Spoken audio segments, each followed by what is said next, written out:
To begin, I'm going to look at a little bit of, well, what is a CEO? And we're going to define some things, and then we're going to move into some of the discussion about CEOs. I'll begin by saying CEOs occupy a very interesting and unique place within organizations. They're really the nexus of different forces, different systems within an organization. So there is investors, owners, a board. And so I visualize that as kind of being the governing body at the top. There's also the internal organization. So there's all the folks that are inside the company that are under a CEO and a hierarchy. And then there's the external world, which is made up of customers, suppliers, consultants, society, government. And the CEO is at the precipice, the nexus of all of these different bodies, all these different systems that come together. So if I think about the roles and responsibilities, just to kind of define them a little bit, and it's not as clean on paper as in reality, it's more complicated than what I'm going to mention. But the board or the investors, owners, they're really there for oversight. So they're just making sure that it's basically a risk management kind of body. They want to make sure that nothing's going wrong in the organization. So typically on a quarterly basis, sometimes if it's a smaller company, a monthly basis, they get together to figure out, hey, are things going all right? Are they going in the right direction?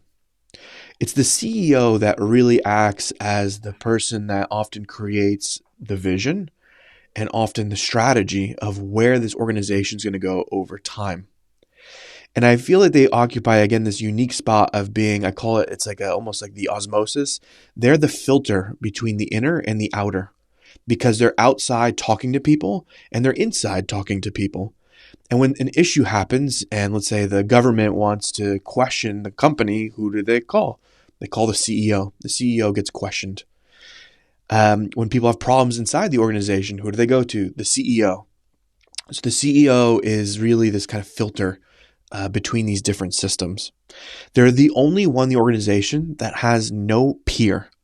If you think about even the team they manage, the C-suite, the C-level, those folks are peers to each other. They can go and create collegiate friendships. They can talk to people. The CEO, by function, has no peer, no one they can go to. There's responsibilities to everyone. They're the person that the tough dilemmas come to. If something could be solved in the organization, it already would have been. It doesn't get to their desk unless there's a cascade of problems or dilemmas that lead it getting to the top position. As a result, what we often see is that CEOs tend to feel this constant sense of demand, pressure, and isolation. Even when they bring in advisors, and I've seen this firsthand, you bring in consultants to help you. Some consultants, they really want to be near the seat of power. And so they do a lot of politics to be able to use insider information to get more work. So even when you bring in a consultant, if it's not someone you know you can trust, they can actually create more new dynamics for the organization rather than help solve the dynamics that already exist within it. In my humble experience, like a lot of CEOs I've met, they care about people. They want to do a good job. They know that they have many families that are being fed from the work that are kind of happening within the organization. There's a weight to the decisions that they make. It can feel heavy at times. All of this leads to kind of the first dynamic I want us to chat about today, which is this feeling of pressure. My impression is that CEOs often feel a lot of chronic pressure.